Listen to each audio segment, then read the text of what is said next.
Welcome to the annual K-Nite 2021 Echoes. This year, we chose the theme Echoes to reflect on the cultural expectations that surround us as Korean Americans. We want to recognize that each individual has their own unique experiences as they navigate through their complex identities. So tonight, we're bringing you an exclusive, but inclusive because all are welcome, collection of multimedia acts from our Korean American community. So normally these acts are brought to you live, but due to COVID, we're bringing it right to the comfort of your bedroom. Consider yourselves lucky because the show is also completely free. But we're also accepting donations for the Carolina Student Impact Fund. And so this show is dedicated to the fund to directly help students affected by COVID-19. The fund will provide emergency support for various expenses like housing, food, and technology to students who are otherwise unable to meet the unexpected financial burdens. To donate, you can Venmo at any time to UNC CASA, KASA, during or after the show. To celebrate specific milestones, we also have fun challenges that we made that the cultural chairs and planning committee will be doing, and they'll be presented to you throughout the show, so stay tuned. So the very first act tonight is called Soljikhee, which means to speak directly and honestly. So we gathered Korean Americans across the state to speak about some insider tips on the things you want to know.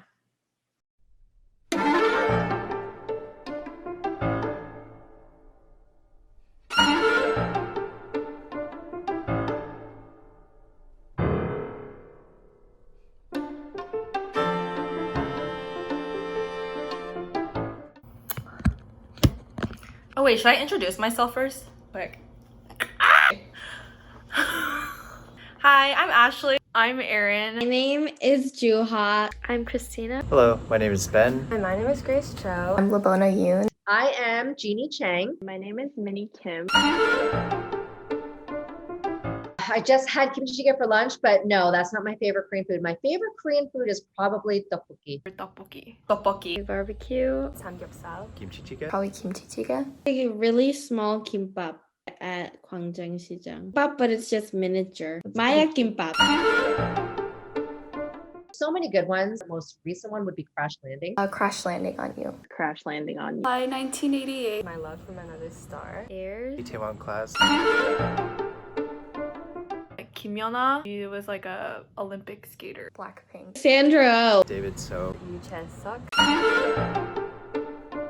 A face wash. Sometimes I'll moisturize. My face. Toner. Moisturizer. I wash my face, do my chemical exfoliant, and put on some moisturizer, and in the morning I put on sunscreen. I have my cleanser, my toner, serum, or oil, depending if it's day or night, moisturizer, and then sunscreen. I have the cleanser and then toner. This eye cream, which hides your bags, which doesn't work, and then moisturizer.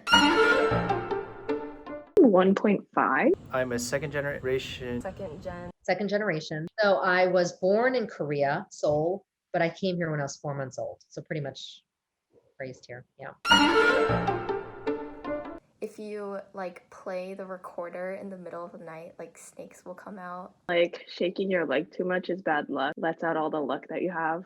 Keeping your fan on while you're sleeping. Keeping electric fans on in a closed room and how that can suck up all the air in a vacuum and kill you. I'm not superstitious, but the one thing that has held true is I've had 4 kids. The Korean superstition, but I believe it's Asian superstition, is to stay home in closed doors for a month after you have a baby. And you're not supposed to literally like do anything. I mean, obviously you're supposed to eat and take care of the baby, but you're not supposed to leave the house. Probably respect, like especially elders, I would say. Yeah, definitely like school, obviously. That was like the biggest thing. Respect to your elders, like education, you need to like study. Like a lot of anti-Black rhetoric because like Koreans value being pale so much, or like that's a beauty standard there. How sexist the culture is. That's like the biggest thing, yeah. And like also the culture is pretty homophobic. Colorism, sexism, plus I think because it is a pretty monolithic country, I would say, I think even like colorism is like more present, but I think racism is also definitely like an issue. It just like isn't talked about as much. I think with regards to Korean culture because there isn't like that much diversity. Some of the stigma to be vulnerable, be yourself and normal. I feel like a lot of Korean Americans now, even now, adults, professionals, my age, your parents' age, still have that show face syndrome or being perfect. But the youth are better at that. That there wasn't so much judgment on people on kind of like what they do or on their actions. I wish it was more like trying to improve on yourself, and like status, job, occupation shouldn't matter as much. I feel like classism is pretty relevant in Korea, and that kind of goes into like Korean American and like families and immigrants who come from. Part of it comes from just like me interacting with Koreans, like, oh, what does your dad do? What do your parents do? That's something that's kind of important in the older generations of Koreans, I think. I want to be a research professor in social psychology. I decided it because I'm pretty passionate about education. I think psychology is really interesting. I'm pretty into like racial social issues, and I think looking at like the psychology behind it is really important and also can provide context and like a basis for like creating policies or changing society. Especially as someone who still dabbles into the arts and like really like appreciates like self-expression, and like even like beyond like my extended family, they would even tell me like, you can't ever like pursue creative work. I feel like that's a common narrative that like, second gen Asian Americans may relate to. My parents, they've never like pressured me with anything on my career, which I really like because I know a lot of Asian Americans, like, you know, their parents are like, you have to be a doctor or something. Dad, he majored in business, and he's like an accountant. I guess that like influenced my decision, and like my sister's also a business major. They never like pressured me, like they were always like I play flute, and I really like it, and like my mom was like, you know, like if you want to major in it, like music, you can, because like she was a piano major, so like they understand, and like my aunt was like an art major, so they understand, like, you know, like if you want to like do like follow your dreams, you can. Myeongdong or Gaesook, because they have really good food. The War Memorial Museum in Seoul, and it had like a big replica of like the turtle ships Koreans used to fend off Japanese invasions. And when I was younger, I thought that was like super cool to see. Rodeo in Apgujeong. It's like pretty American, to be honest, but it's super fun. There's a lot of karaoke bars and game bars almost. Where all the kids that study abroad in the US go over break to hang out. Like assume that I eat dog. I feel like that's a general one that a lot of people assume. That's kind of annoying. Like a lot of people like assume that Koreans get like plastic surgery like all the time. And so like I just think it's like that's like kind of like messed up to think. Assuming that I automatically know Korean. I don't like that people assume that I care about K-pop or K-dramas. I obviously like listening and following them sometimes, but I'm not like crazy about them. People think I'm good at math. I'm not very good at math. There's a lot of fetishization and kind of idealization of Korean culture. That's not all there is to Korean culture, and that's not all there is to Koreans. Korean American identity is very confusing, so I think that a lot of my non-Korean friends think it's like about K-pop and food, and it kind of, the identity aspect of it is a little more hard to comprehend, I think, if you don't experience it. So just like trying to fit in with like, because I lived in an all white neighborhood and like went to school that was basically all white, so trying to like fit in and adjust and like be more white was like kind of what I went through. And coming to college, I met a lot more like Koreans, but it's still like a majority white school, so I still kind of feel that way, that I have to act a certain way or be different around like non-Korean friends or non-Asian friends. That was some real classified information. I for sure want to try those Maya kimbap. Now, for our next act of the night, we have the bromance who never fails to make us laugh. Please welcome Nathan and John as they storytell how K-Nite Echoes came to be. Welcome. This is the story of how this K-Nite came to be. Not really, but this is what it sort of looked like. It all began with one question at a press conference. Thank you all for such a good turnout. Now we will begin with Q&A. Does anybody have any questions? I have a question. How do you think K-Nite will live to its previous years, and how do you think it will be better? Great question. But we don't know. Yeah, we don't know. After not being able to answer that simple ass question, John got frustrated and asked, "What do we do?"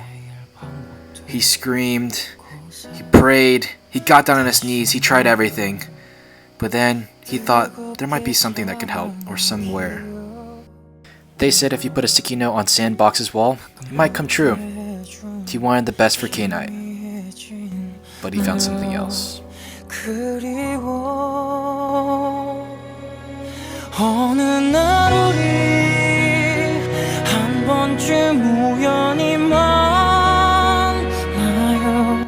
I don't know who you are or what you're doing here. Can you help me? Yes. Okay, let's get to work.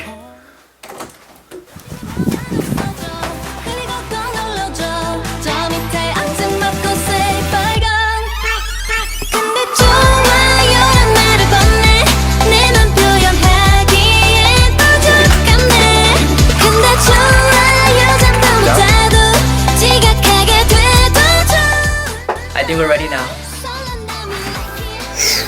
After 5 seconds of hardcore dancing and planning, we thought we had the perfect K-Nite. But then there's this dude. He wanted to stop K-Nite at all costs, no matter what it took. And his name was COVID. Initially, we logically thought that, like, what the fuck? Like, how are we supposed to do this shit? Like, we don't even have people and shit and food and shit. Like, how are we supposed to even attract people and do this shit? Like, fuck, like, dude, like, what? What?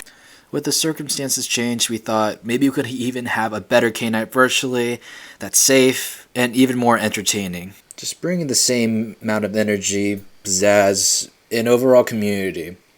So we came up with K-Nite Echoes. Hold up, let it focus. K-Nite Echoes.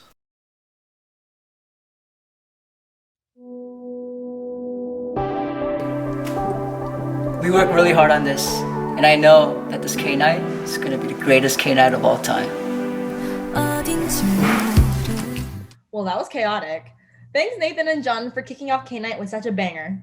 Now let's take it down a notch because we have Christina Oh to serenade us with some mellow tunes. Christina, take it away. 우린 필요해 vacations you run in my mind vacations 별 다른 의미는 없어도 난 자꾸 목이 말라 우린 필요해 vacations you run in my mind vacations 원하는 것은 많지만 내겐 지금 딱 하나야 떠나자 너와 내가 이 시간 속에 갇혀있는 이 순간들이 너무나도 힘들어 Yeah I just wanna lay down and watch the sky 내가 원하는 건 이게 전부 다인데 Yeah Yeah 막연한 이곳에서 나를 위한 내 모습 아직까지 보이질 않아 희미하게 언제까지 소리쳐 찾아야만 하는지 머물러 있어도 still beautiful 우린 필요해 Vacations you run in my mind Vacations 별 다른 자꾸 목이 말라 우린 필요해 Vacations, you run in my mind Vacations 원하는 것은 많지만 내겐 지금 딱 하나야 떠나자 We just wanna get away from here 아직 할 일들이 잔뜩 남았는데 어딘가 떠나고파 난 Oh, I just wanna lay down somewhere 나만 이곳에 혼자 막연한 이곳에서 나를 위한 내 모습 아직까지 보이지 않아 희미하게 언제까지 소리쳐 찾아야만 하는지 머물러 있어도 still beautiful 우린 필요해 Vacations, you run in my mind Vacations 별 다른 의미는 없어도 난 자꾸 목이 말라 우린 필요해 Vacations, you run in my mind Vacations 원하는 것은 많지만 내겐 지금 딱 하나야 떠나자 Feel the same as you Feel the same as you It's still beautiful Still beautiful I feel the same as you Feel the same as you It's still beautiful Still beautiful Wow, thank you, Christina, for such a heartbreaking yet beautiful song. Oh, wait. Actually, I gotta go.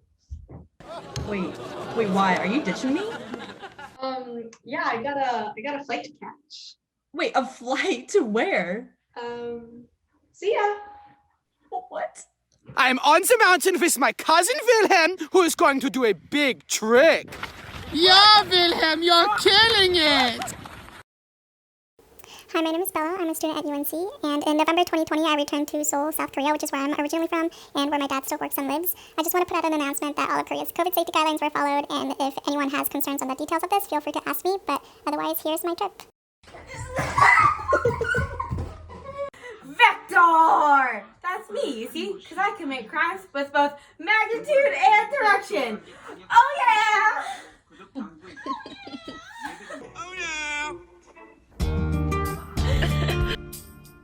We went out dressed very suspiciously, and my dad looks like an actual ninja because he has all of his own biking gear. Anyway, he wanted to take us biking along the Han River, and it was a nice breath of fresh air. About 2 hours in, we got some snacks and coffee at our midway point. I got a sotok, which are these mini sausages wrapped in rice cake.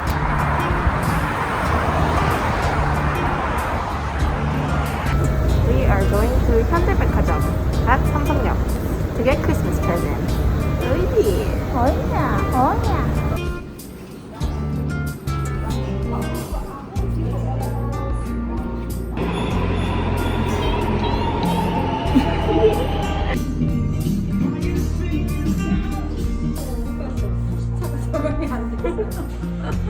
And then we visited the Coex Mall in Gangnam, and right in the center of it there's a famous public library called the Starfield Library, and it's one of my favorite places to visit when I go to Korea because of the beautiful floor-to-ceiling bookshelves, and I just feel like I'm being swallowed by all of the books.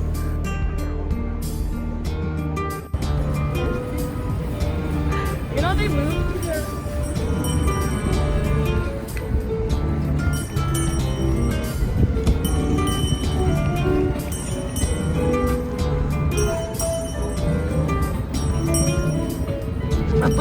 Got some punch after. I just woke up and everybody yelled at me to get dressed ASAP because we're going to get more bread from Paris Croissant.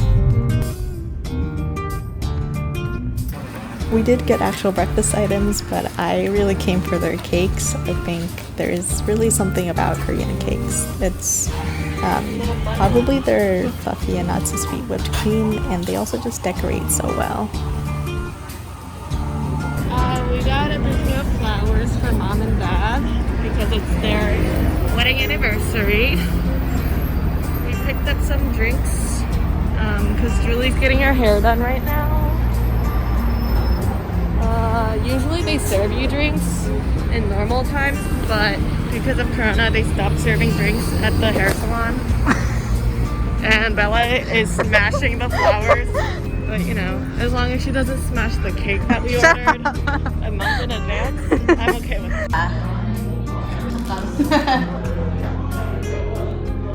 Today we're going to Yongpyeong Ski Resort, but before that we're having lunch at this kalbi place. The decoration's very traditional Korean. Interesting table. And we got some boricha as our water. It's tea, barley tea. Then we just got some banchan, which are side dishes that you get at Korean restaurants. The name barbecue hasn't come out yet. It's about to come out. We're getting ready. We just left. We're going to Yongpyeong. We'll be there in like 3 hours. Woo! So this is my first day of learning how to snowboard after only skiing in past winters, and something about it looks very awkward. But this is me on the second day. Just kidding, that's my little sister. After a few days of skiing, we explored other parts of the Pyeongchang County, which is where the 2018 Olympics was held. And there was a Buddhist temple with a traditional tea house in the entrance, and there was also this structure that I forgot the meaning of, but it looks like you could hang your wishes and pray for it to come true.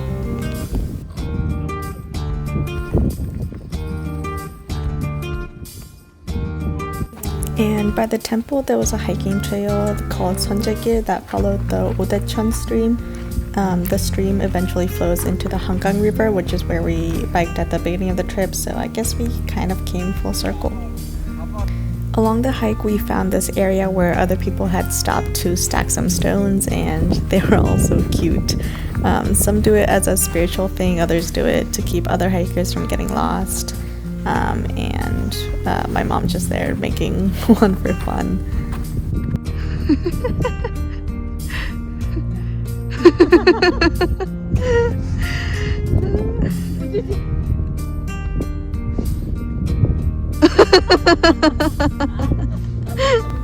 The hike was so peaceful and a nice end to the trip as we refreshed ourselves for the new year.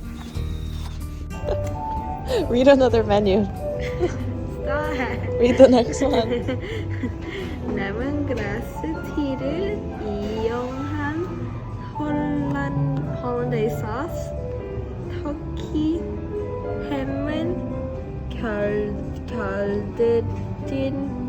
egg benedict. Nice. Very nice. Bella, I'm mad at you. Why did you not take me with you? Sorry, but I did bring you a little something. Oh my gosh!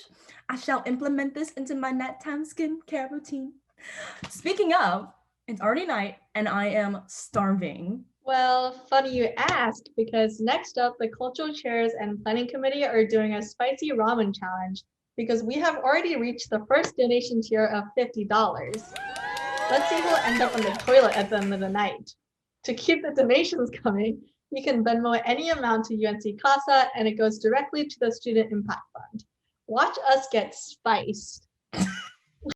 Hey guys, I hope everyone's enjoying the show. So for our little intermission, we're gonna be doing one of the challenges. Thank you so much to everyone for donating. And right now we're gonna be eating spicy ramen.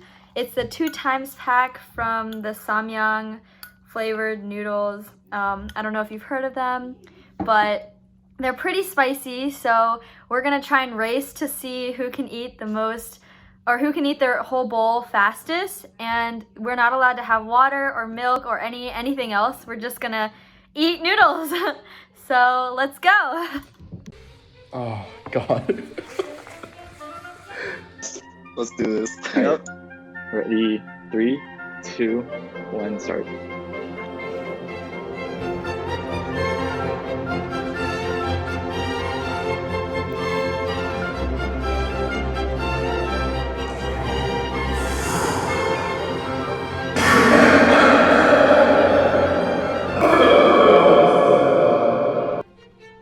Oh my god. Oh my god. I need to roll up my... There's no way I can finish this without water.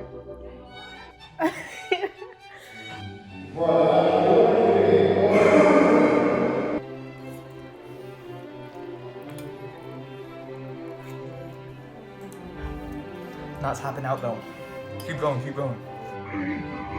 I'm dying. Yo, I'm dying. just think of it. Just think of it as you're taking like shots of tequila.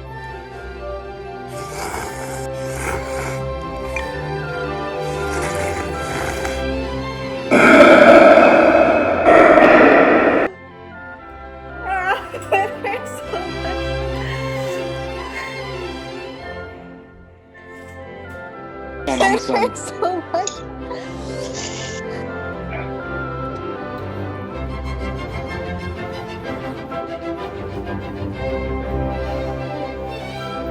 I'm shaking. Wait, I can't. What? Wait, everyone show your bowls. Because Almost done. There's basically no progress. You're almost done. Are you serious? Almost done, almost done. It hurts so much.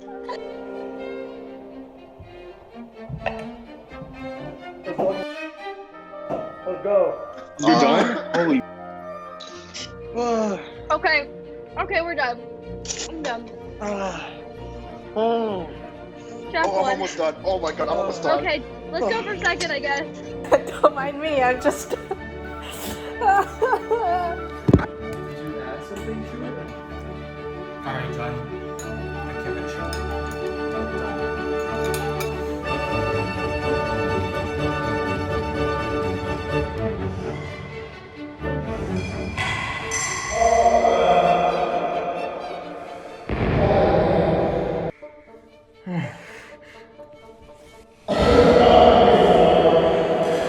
Wait, Jeff, are you done? Jeff, are you done? Yeah, Jeff finished first.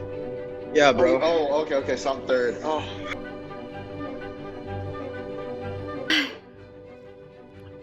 Okay, I hope everyone enjoyed the challenge. Congrats to Jeff for winning.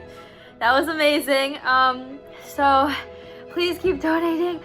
We have more spicy challenges as well as this chicken nugget eating challenge at the end. So please keep donating.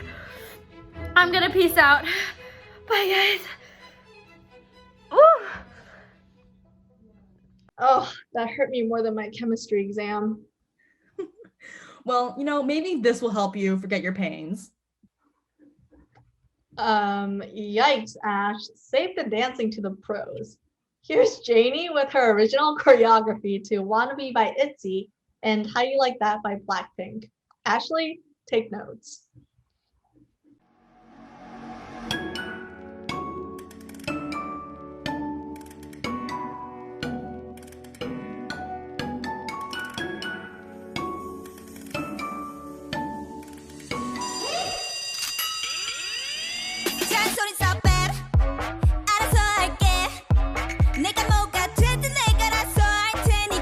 I do what I want now. 평범하게 살든 말든 내버려둬.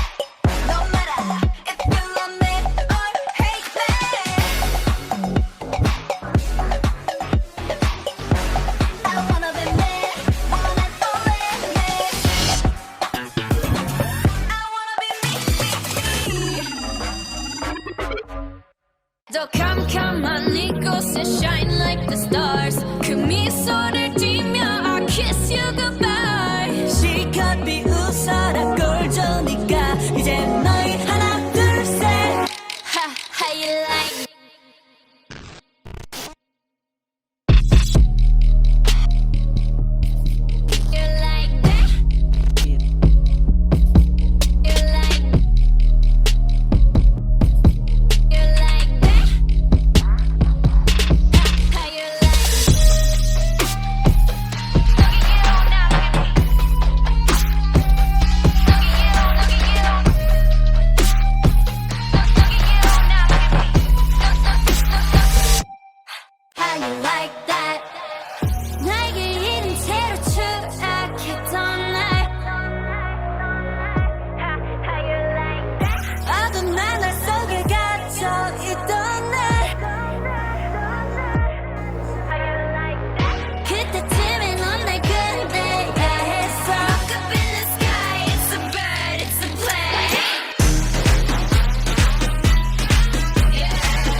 Wow, that was amazing. She should audition to replace Blackpink.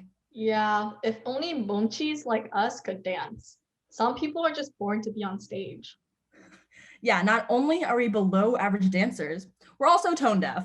But don't worry, we have a pro for that too. Next up, we have Serin Oh, a Korean-American singer and songwriter all the way from Ohio. She'll be performing her new single, Me, Myself, and I. UNC Chapel Hill, KSA, you may take your seats. Now. Mama said don't smile too big. You show your teeth, what's in between. Not what you need, but I wanna shine, girl.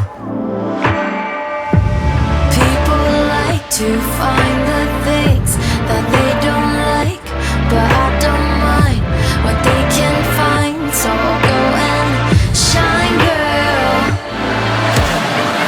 People wanna see me cry. People wanna waste my time. People always want a lie. Took a while to realize, but now I know. This is not the old me, you cannot face me. Purpose kinda changed me, now no, I'm yeah. I'ma be the real me, and you might think I'm crazy. You'll hear me now.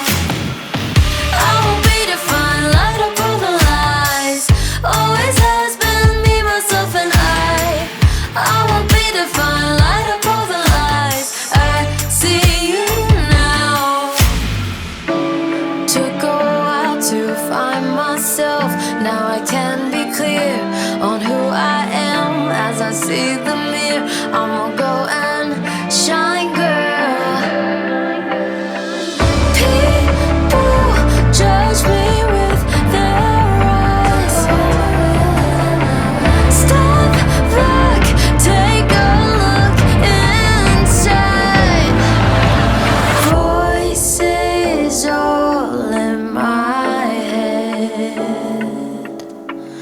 I am more than they say. No. This is not the old me, you cannot face me. Purpose kinda changed me, now no ania. I'ma be the real me, and you might think I'm crazy. You'll hear me now. I won't be defined, light up all the lies. Always has been me, myself, and I. I won't be defined, light up all the lies. I see you now. Stop. Hi guys, my name is Serin, and you guys just listened to my single, Me, Myself, and I. I had released this back in January, and let me tell you what it's all about. So I grew up in the suburbia of Ohio as probably like many of you guys, one of the only Asians in my neighborhood, and definitely one of the only Koreans. And growing up, especially in middle school and in high school, I really, I guess, felt myself different from everyone else, and I really wanted to fit in. And that was something that I struggled throughout growing up. And then I went to college where I saw people that look like me, I guess, for the first times, and had friends and creative friends through clubs like my college's CASA and other Asian organizations. But I still felt myself feeling a bit different from everyone and kind of, I guess, starting to blame people for certain things. And there was this consistent narrative that kept on happening, like, oh, these people don't want me to succeed, or, oh, this person always wants to lie to me. And that was something that I started to notice. But then in 2017, I decided to study abroad to Spain. And after I studied abroad, I decided to couch surf around Europe. And that is when, I guess, I became more woke. I met a lot of people from different countries, but this narrative still existed. Like when I would meet people, I would be like, oh, well, I don't know. I think this person doesn't want me to do this because, and all these almost victimizations that kind of continued. And fast forward, lovely 2020 happened. And that was a year of pure self-reflection.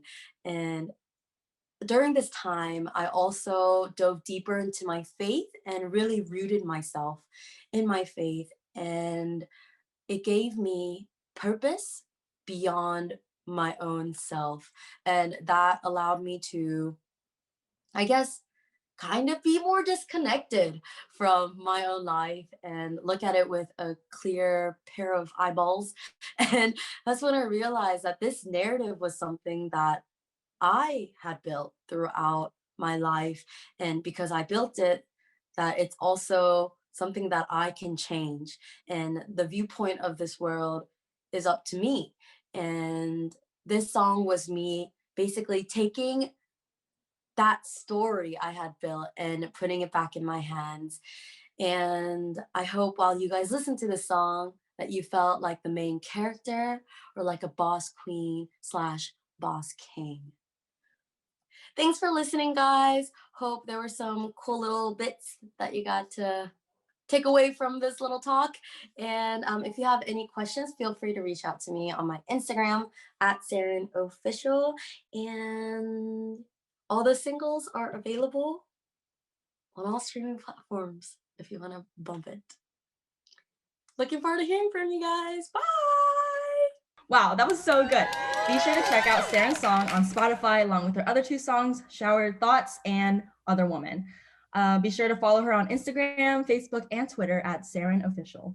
Actually, I'm still hungry even after the spicy ramen challenge. I want an actual dinner, but I can't even cook.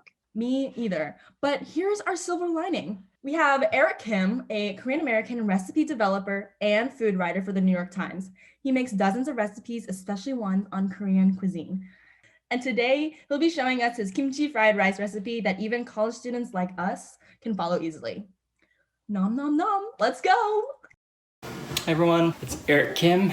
I am a cooking writer at the New York Times food desk and NYT Cooking. And I'm a food writer, a recipe developer, and I'm so excited to be making kimchi fried rice with you guys. This is definitely the recipe that got me started in my career as a food writer. I wrote about coming out to my parents over kimchi fried rice, you know, the original recipe that was published. It's a recipe from my mother, Jeanie, and the way she makes her kimchi fried rice is with Spam. I don't know if you guys eat Spam, but I love Spam. Nothing against Spam, but I am writing a cookbook right now on Korean American cooking, and that means the way I cook. So I sort of took her recipe and did my own made my own spin on it. It's a little spicier. I'll walk you through it. It's gonna be fun. Thanks for watching. Thanks for tuning in. But let's get started. This is pretty quick. This is completely vegetarian. It could be vegan if you left out the egg and the butter. You can find my mom's recipe online, Jane's kimchi fried rice, or you can follow along with this one, or you could do like a mixture of both. First, what I'm gonna do though is microwave my hetban. We've got to chop up all of our ingredients. I'm gonna start with this onion.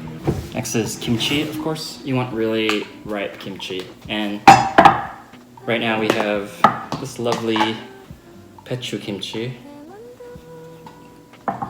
Which means it's like napa cabbage kimchi. I like when kimchi fried rice tastes like kimchi. That sounds really obvious, but I just mean that it's really nice when you can really like taste the brightness.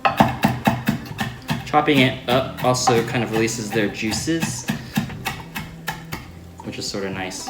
You really want that kimchi juice in the rice.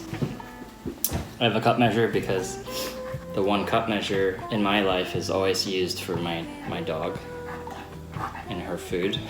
So I like rarely have a 1 cup measure.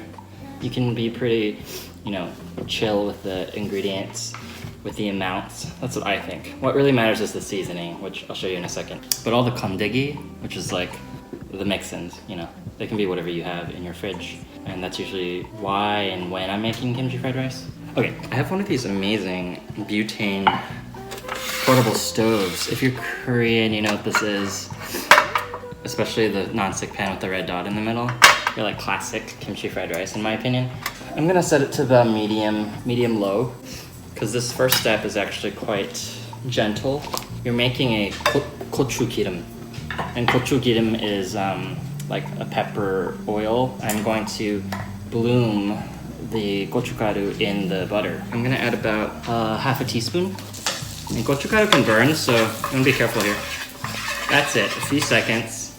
Adding the onion first. Man, these butane stoves are so hot, which is good for fried rice. If you aren't into spicy food too much, you will want to skip the gochugaru step. But man, I love kind of having a bedrock of gochugaru and butter in my kimchi fried rice. You could use a little bit of gochujang in here, but I like the clean flavor of gochugaru. It's very pure. I like my onion with a little bite actually, so that's good for me. Now I'm gonna add the kimchi. And I'm only making 1 serving, so this needs to raise the heat now. And this goes pretty quickly. While that's going, I'm gonna grab the rice. I love this stuff. Just add the rice right into it. Okay, here's where all the seasonings come into play. You want like half a teaspoon of sesame oil, just a tiny bit. It's mostly for flavor. Teensy bit of soy sauce, kanjang, about a half teaspoon. And then sugar. It sounds weird, but a lot of bokkeumbap recipes have gochujang in it. And because I don't like to do that, I'm just adding a pinch of sugar. And it just really balances it out. It's a very spicy dish, so you really want that balance. And this is it, we're done. And that seems really simple, but it's really effective. Look at that. Ooh, one thing I forgot. Very essential ingredient, some of the kimchi juice.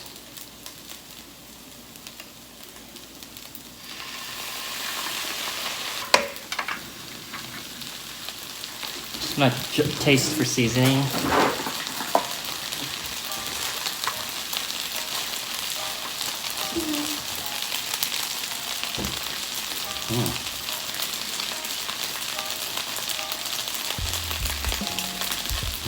I'm very happy with that. I might add a little fish sauce actually. This is not required, but I find that when I add fish sauce to things, it makes it taste, see how little okay, that's gonna be good. It almost makes things taste and smell more kimchi-like. It's kind of like one main ingredient in kimchi is chokkai, right? There are many kinds of chokkai, it just means salted seafood. This is fish sauce, which 3 crabs is the best, I think. But it's that salted seafood smell that I think is really nice in here. Of course now it's not vegetarian, but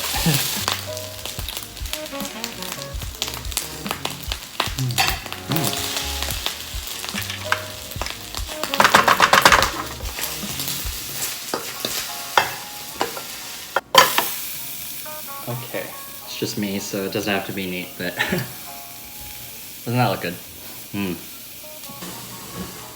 Okay, this is Kim, right? Roasted seaweed snack. This is a great snack. I'm gonna do a little fancy thing for myself and sort of fold it. No, I'm gonna crush it. Just create a little mound in the middle. You know how usually with kimchi fried rice or mini fried rice dishes that you order at a punchik restaurant comes with a fried egg, right?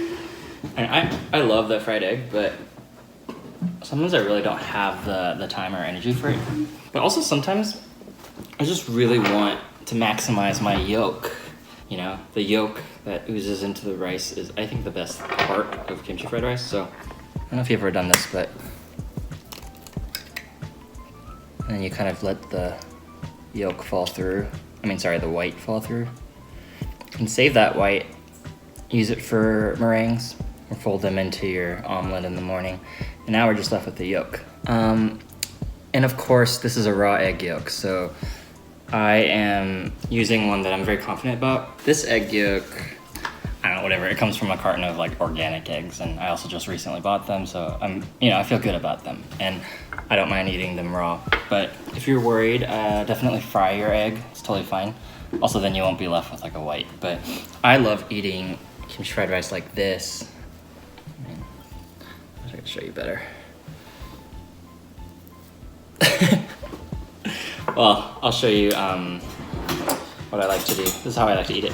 So you break that yolk, let it like ooze all into your rice, and it's really great because that single yolk really covers the whole surface area of your rice, so that the steam is kind of slightly cooking it, but it's a raw egg yolk, so what that means is like with the slow heat of the food, the residual heat, it will kind of thicken it, and it creates these like nice, this coating over the rice, which I think is really lovely, and it tastes really good, and I'm starving, so I'm gonna have a bite. But this is just kimchi, you know? Kimchi and onions, and some kim, and some other seasonings, but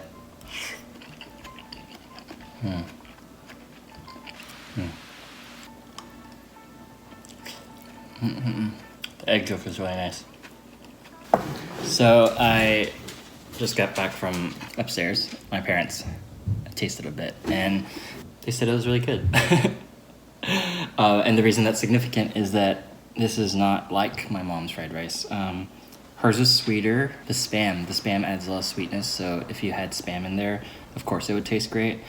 Mine is a little bit redder and spicier and kind of more of a mature taste, I think. So, I don't know. It's up to you. The reason I like this version is because it really reminds me of the kimchi bokkeumpaps that I've eaten in restaurants, in Korean restaurants in Atlanta on Buford Highway. You know, I grew up with my mom's kimchi fried rice my whole life, and it's sweet and yummy, and you can get the recipe online. This is also a fun version to try because it's that gochugirim you make in the beginning with the gochugaru and the butter. It really perfumes the rice with chili flavor. I think it's a nice kind of reminder of the actual kimchi that's in there. I also don't like to cook my kimchi for very long. Some people like to almost stew it or like really caramelize it when they're making their fried rice, but this bowl of kimchi fried rice is sort of an homage to a memory of mine. I remember my parents eating kimchi bibimbap. Like they would at night fridge raid, maybe 콩나물 and shigimchi 나물 and some cold konggibap, the white rice in the rice cooker, and some kimchi and kimchi juice, and they would just kind of mix that up, maybe fry an egg. But they would eat that at night, and it's that raw kimchi juice flavor, which is, you know, what the gochugaru is kind of providing, that really takes me back to those late nights. I don't know about you guys, but I didn't grow up reading essays or writing from the perspective of someone like me, like a child of immigrants. Not just that, but Korean stuff. Now there are more people out there in the industry representing and writing about their own cultures, their experiences. But I think that's the beauty of going to a field like the arts, where people are influenced by your work and your creativity. And I found that food was the perfect way to dive into those intersections, and a very graceful way to do it, I think, because everyone has to eat. No matter what someone feels about your piece or whatever, there's going to be a recipe at the end, and it's that recipe that is very useful because it's going to feed them, it's going to feed your readers. It's also going to teach them about you, and if let's say it's a Korean dish like this, then they're going to learn a little bit more about your culture and your parents' culture. And I think that's a really beautiful thing. I developed a gochujang glazed eggplant recipe. It was part of this banchan feature that I wrote for the New York Times, and the recipe kind of went viral. A lot of people were making it, and it was cool to see all these people buy gochujang for the first time in their lives. All these people were left with like a tub of gochujang because of me and didn't know what to do with it. No, I'm just kidding. But I think that was cool. It was like, directing people towards a thing that maybe they knew about but hadn't necessarily gone out to buy. There's like a huge difference between eating something at a restaurant, which is really hard to do now, obviously, versus being able to just grab it in your pantry and use it. It's not just Korean people buying gochujang anymore. Yeah, I think that's cool. So it's those like subtle moments that I've experienced as a writer of recipes and essays. Just how good it feels to know that that magazine or that publication, that website has never written about jjajangmyeon or kanjang gaejang, or there are all these delicious foods that we grew up with, many of us grew up with, that Americans don't know about. Yeah, representation matters a lot to me, and that's why I'm really grateful to be kind of debuting with a Korean cookbook, because it's been a journey writing about my family and my past, my family's past, my parents' past, and it's been just such a wonderful way to explore kind of our wider place in the country and in the timeline of American history. Yeah, I've never learned so much about my family writing this cookbook. Yeah, I hope you guys have a great rest of your night, and thank you for watching. My name is Eric Kim. I'm on Instagram, Eric Chunho, Joonho, if you want to follow me there. And yeah, keep cooking. DM me if you have any questions, or email me, maybe that's better. I'll respond to emails more than DMs. Yummy. I'll be sure to check out his other recipes on his website, erickim.net, and Instagram, Eric Junho. Not only that, but his cookbook, Korean American, will be published in March 2022. Wait, Bella, do you think there's a pie recipe in that cookbook? Because we need a good recipe for the next challenge, because we reached $100 of donations. I sure hope so, but until the book comes out next year, we'll have to settle with this cream pie from Walmart. Cultural cheers, prepare yourselves. Hey guys, one last quick intermission. We hit our next milestone for our fundraiser, which was $100. This time, Christina and I are getting pied in the face. Hopefully it's better than spicy ramen. We'll see.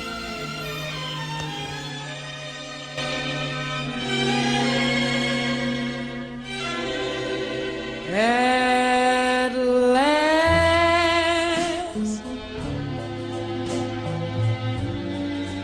my love has come along.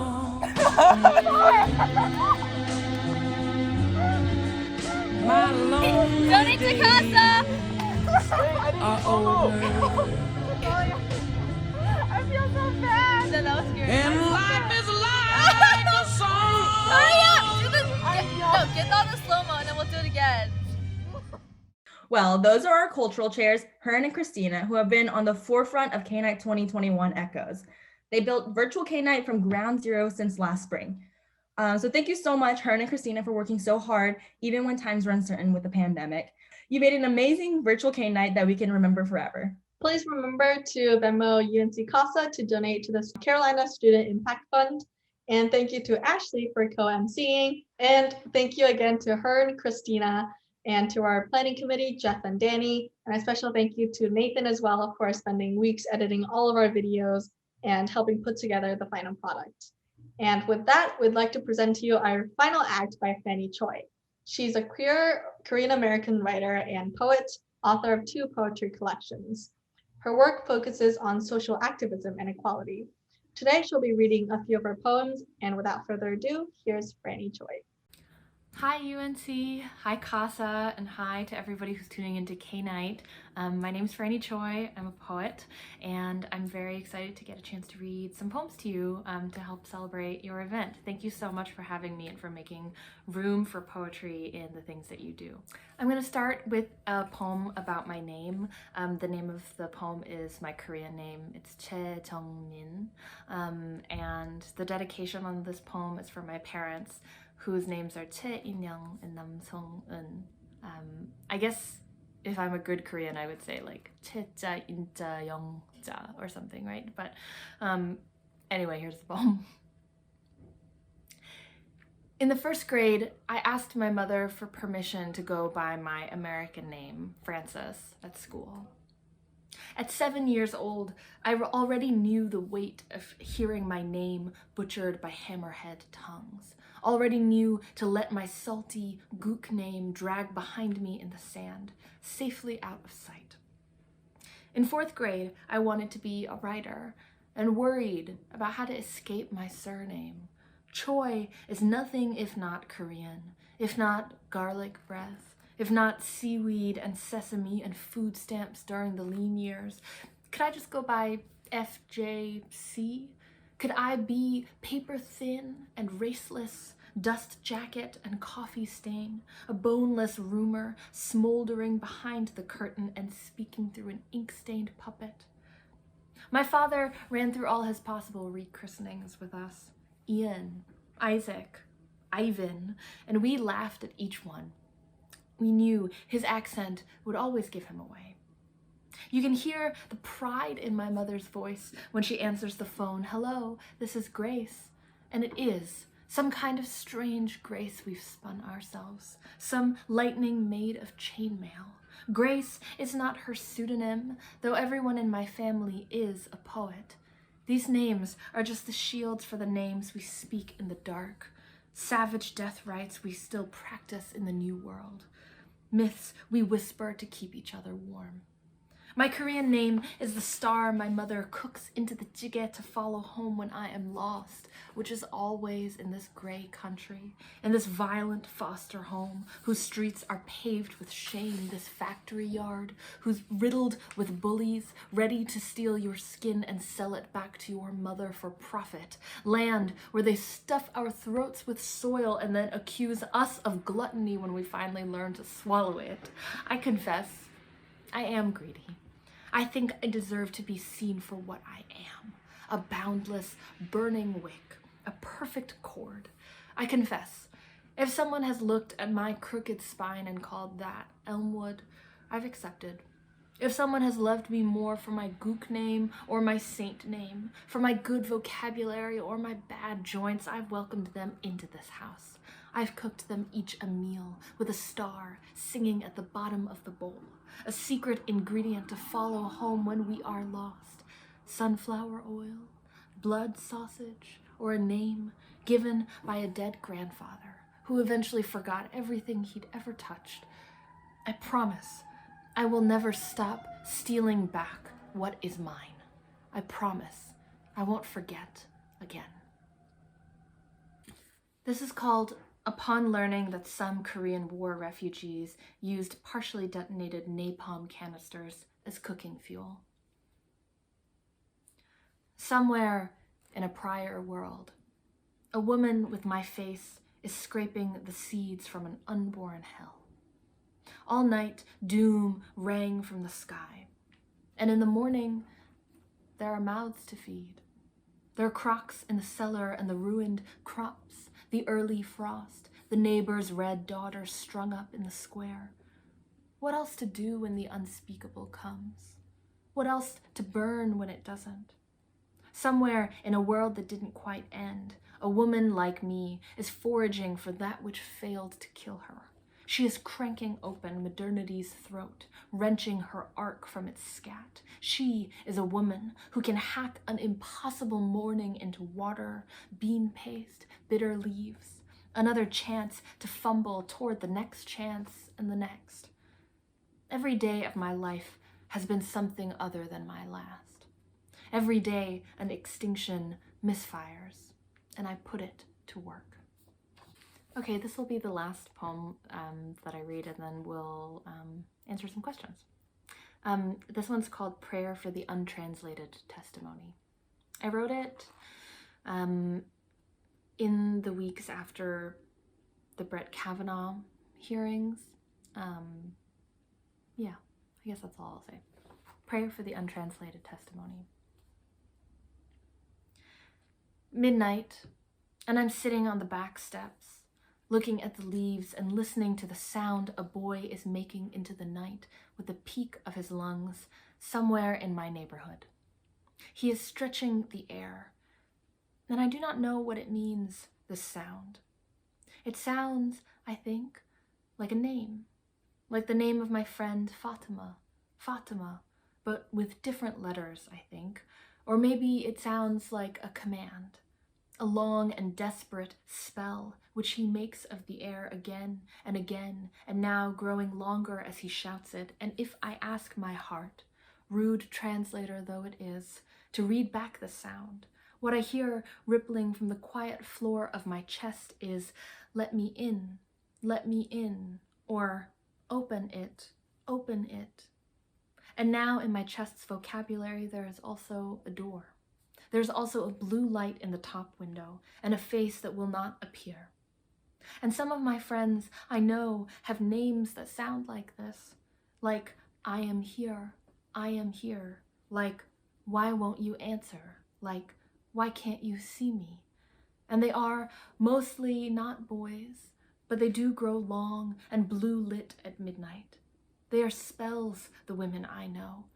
And today, a woman sat in front of a panel of men who, I have to try to believe, were two once boys who shivered in the yard. A woman sat and had to say again and again, it happened, and watch the glass panes of the once boys' faces remain unlit and only echoing back with their short vocabularies, are you sure, are you sure, are you sure?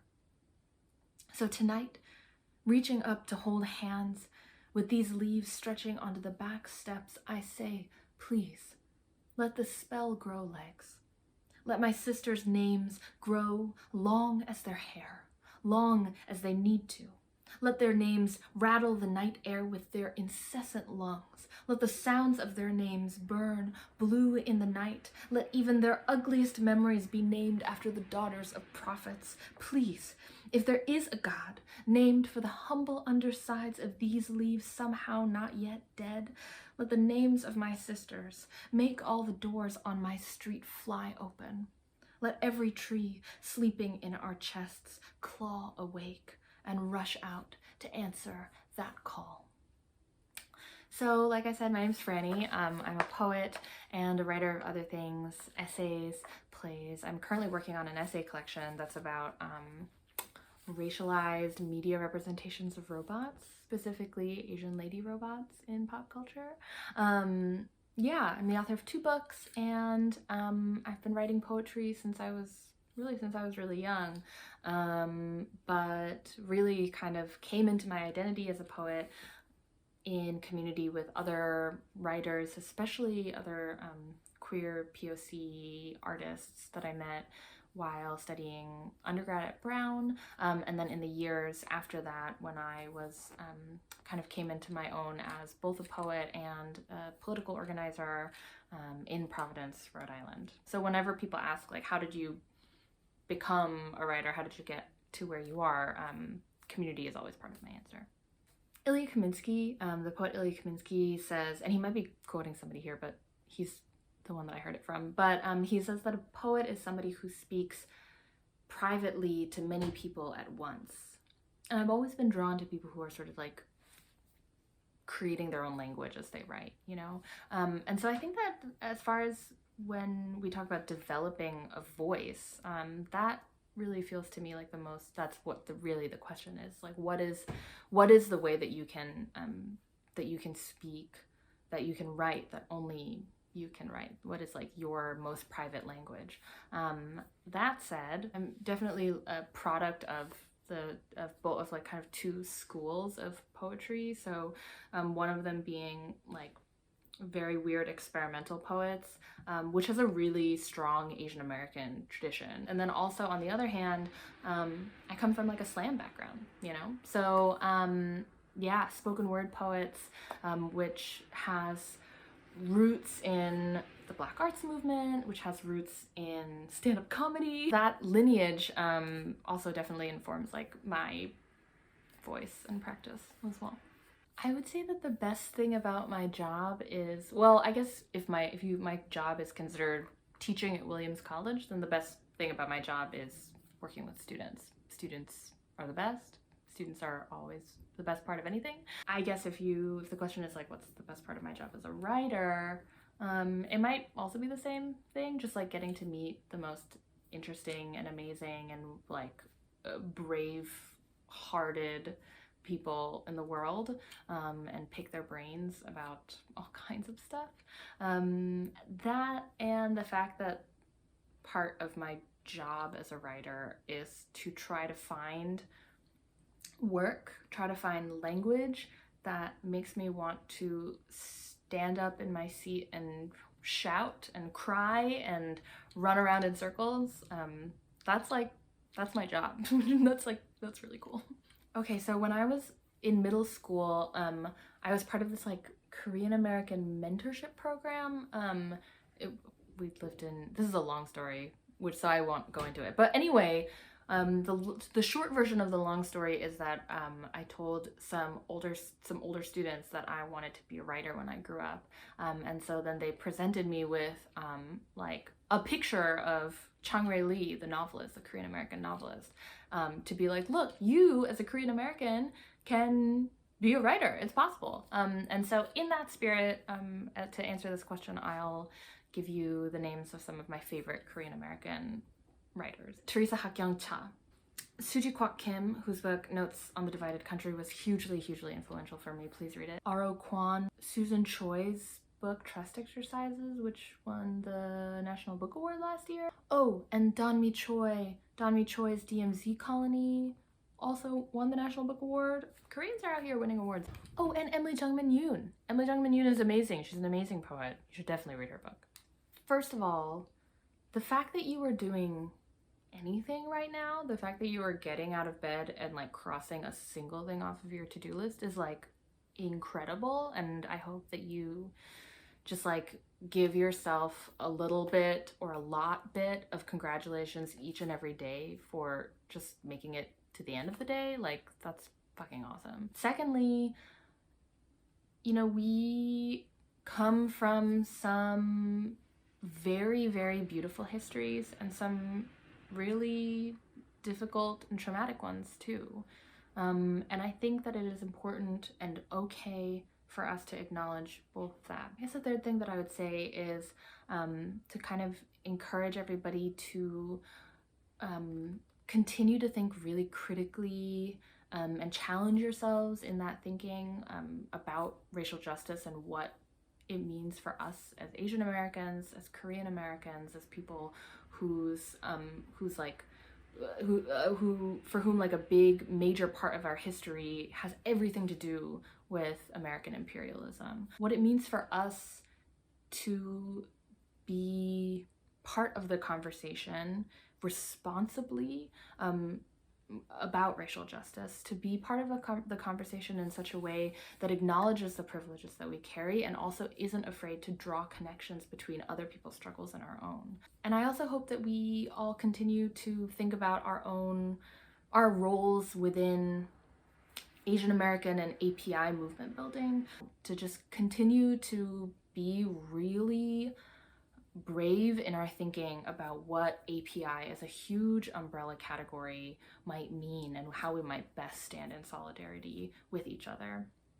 I think that we as Asian Americans have a lot of amazing shit we can do, but there's also a lot of harm that we can do if we're not careful in that as we move forward. So but if I trust anyone to do that work, it's y'all. If I trust anybody to make a more vibrant and rigorous and radical and like earth-shaking API politics, it's this generation, your generation. So fighting, and I know that we can do it, and you're doing great, and I love you, and I hope that you have a great rest of this event. Okay, bye. Wow, what a way to end the night. Franny's story really echoes the cultural expectations that surround Korean Americans, and her intersectional identity adds another layer to the complexities of being Korean American. You can check out more of her work from our website, frannychoi.com, and Instagram, Fancy Rhino. Now here are our cultural chairs, Erin and Christina, and they're going to end the night with the P words. A, B, cross. We're out. Bye. Hey everyone, my name's Christina and this is Erin, and we're the cultural chairs for CASA. Even though it wasn't in person, we hope you still enjoyed the show. We wanted to take a moment to say a couple quick thank yous. First to our planning committee, Bella Kim, Jeff Yi, and Daniel Hong. Thank you for organizing K-Nite with us.